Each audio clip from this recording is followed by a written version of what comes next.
La FSA hizo hincapié en las zonas rurales de rehabilitación, los esfuerzos para mejorar el estilo de vida de los aparqueros, arrendatarios y agricultores propietarios de tierras muy pobres, y un programa para la compra de tierras submarginales propiedad de los agricultores pobres, y restablecer los engranjes del grupo en tierras más aptas para la agricultura eficiente. Los críticos, incluyendo la Federación Agraria, se opusieron firmemente a la FSA como un experimento en la agricultura. La colectivización, es decir, en llevar a los agricultores para trabajar en grandes granjas de propiedad del gobierno, utilizando las modernas técnicas bajo la supervisión de expertos.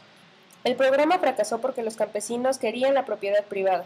Después de la coalición conservadora tomó el control del Congreso, que transformó el FSA en un programa para ayudar a los agricultores pobres a comprar la tierra.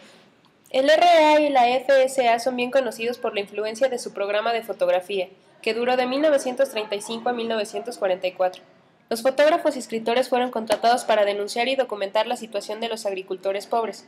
La División de la Información de la FSA fue el responsable de la provisión de materiales educativos y de información de prensa para el público.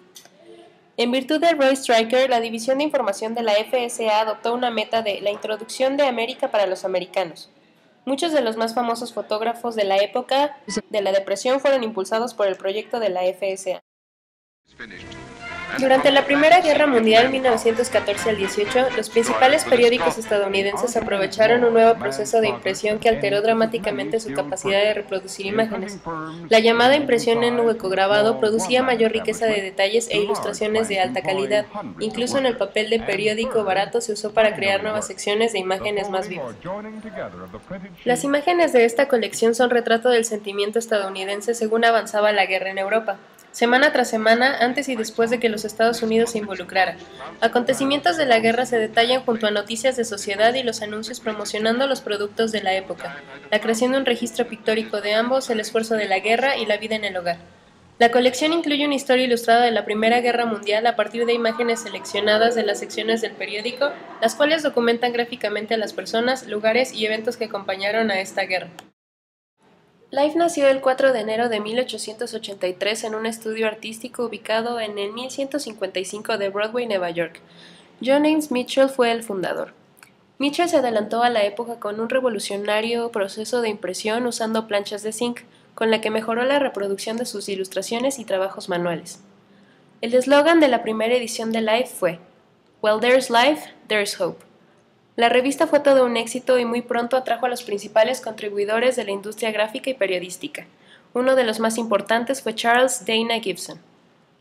Gibson se incorporó a Life junto a otros conocidos ilustradores como Palmer Cox, A.B. Frost, Oliver Herford y E. W. Campbell. Life también atrajo a un increíble equipo literario: John Kendrick Banks, James Whitcomb Riley y Brander Matthews. Life hizo nacer a la revista de fotos en los Estados Unidos, dando mucha más importancia a las imágenes que a las palabras. La revista BU fue un semanario francés de información creado y dirigido por Lucien Vogel que se estuvo editando entre el 21 de marzo de 1928 y el 29 de mayo de 1940.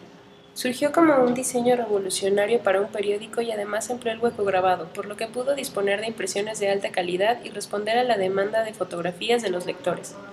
Además, Vogel era un conocedor de la estética, de los movimientos artísticos de su tiempo, ya que había sido comisionario del pabellón soviético en la Exposición Internacional de Artes Decorativas de 1926 en París, siendo simpatizante del constructivismo, por lo que dio a la revista una línea gráfica moderna con formato grande de 28 por 37 centímetros y un logotipo creado por Cassandra, y como director artístico tuvo a Alexander Lieberman.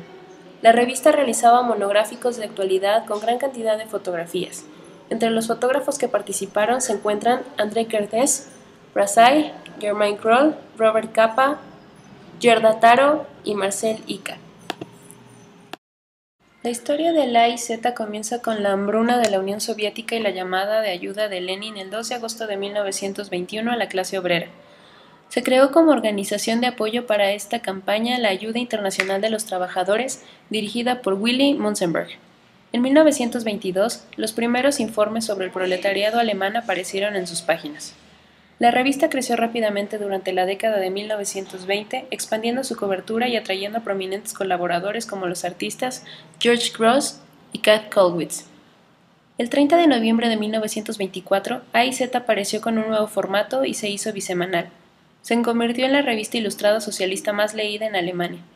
La revista cubría acontecimientos actuales y publicaba ficción y poesía con colaboradores como Anna Seghers, Eric Kästner y Kurt Tucholsky. En noviembre de 1926, el AIZ comenzó a publicar semanalmente. El fotoperiodismo frecuente en huelga era suministrado predominantemente por fotógrafos aficionados. En la cima de la publicación, la AIZ alcanzó alrededor del 500.000. El último número publicado en Berlín fue fechado en el 5 de marzo de 1933. Continuando bajo la dirección del editor en jefe Franz Karl Weisskopf, la revista fue rebautizada como Volks Illustriert en 1936.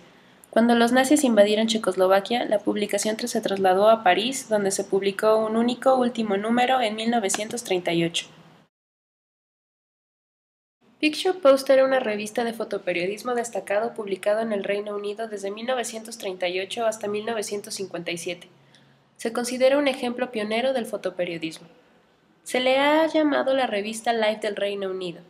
La postura editorial de la revista era liberal, antifascista y populista. El Picture Post inició una campaña en contra de la persecución de los judíos en Alemania nazi. Las ventas del Picture Post aumentaron aún más durante la Segunda Guerra Mundial. Su fundador y editor Stefan Lorand había sido sucedido por Tom Hopkinson en 1940. Lorand, que tenía una ascendencia judía, había sido encarcelado por Hitler en la década de 1930 y escribió un libro de mayor venta a partir de entonces, Yo era el prisionero de Hitler. Más grandes fotógrafos de la revista incluyen Hardy, Kirk Houghton, El Hombre Félix, Francis Race, Hopkins Thurston, Chillingworth John, Robertson Grace y Leonard Macomb.